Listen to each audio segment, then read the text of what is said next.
right, now we're solving logarithmic equations, and the same thing applies. Whereas the exponentials, as long as the base numbers were the same, we could ignore them and just set the exponents equal to each other. Well, logarithms also have bases, and as long as those bases are the same, and there's nothing outside the parentheses, there's nothing else going on outside, you can ignore the log as long as the bases are the same and set those values equal to each other. So we can set 3x subtract 6 equal to 4x subtract 10, and then we get the x's to one side. So in this problem, we'd probably subtract 3x. Since we're subtracting the x's, we'd put the numbers on this, on this side, so we would add 10 to both sides. So we would end up with 4x subtract 3x is x, negative 6 plus 10 is 4. So that's it. So that's a pretty easy one. We're going to go on to another one. So I'm going to cover all this stuff up. When you see ln, every time you see ln, the invisible base must be e. There is going to be no other base besides e when you see ln. So I'm going to write that invisible base. Well, now again, this is just log with the same bases, so we can ignore them, and we can set negative 5k subtract 6 equal to 2k plus 8, and then get the k's to one side. I'm going to add the opposite of negative 5k, so I'm going to add 5k to both sides, which is 7k, subtract 8 to both sides. So in case those of some of you are visual, I would add 5k, and I would subtract 8 to get rid of that. So now we have negative 14 is equal to 7k. The very last step, because you want to isolate for k.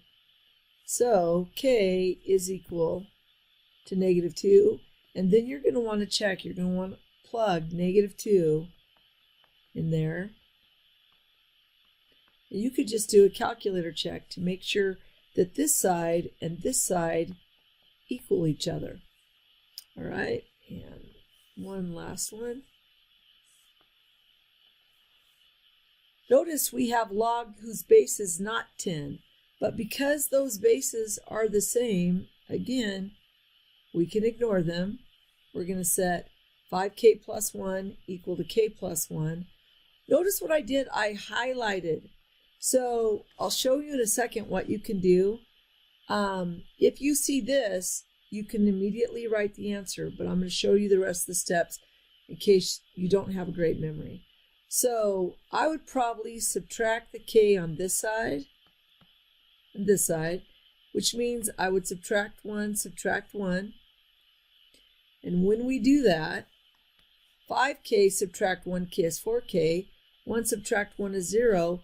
The very last step, divide 4 both sides. Well, 0 divided by 4 is 0. But what I wanted to show you was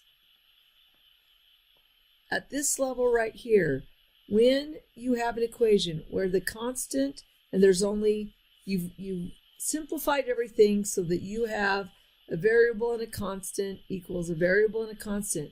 When the constants are the same, that answer, the variable, will always equal 0. All right, we're going to do one more, and this is a higher degree of difficulty. Well, again, the bases are the same. They both are log 10. There's nothing going on the outside, so we're going to set the inside stuff equal to each other. Well, notice you have an x squared, and this is a positive 1. So we're going to move everything so that we zero out one side. So the left side is now zeroed out, and we get negative x plus 3x is positive 2x, and we subtracted 48. And then you have to ask yourself, factors of 48 that add up to positive 2. Well, 8 and negative 6. You can put it in factored form. And then the additive inverse, you'll get your two results. So x will equal in this one, the opposite of 8 is negative 8. X subtract 6, the additive inverse to negative 6 is positive 6. And then what you'll want to do is you'll want to plug both of those up into the original to make sure that once in a while, one of them won't work, and so you would have to cross it off. I think in this situation, they both work, but you're going to have to double check to make sure that's true. All right, that's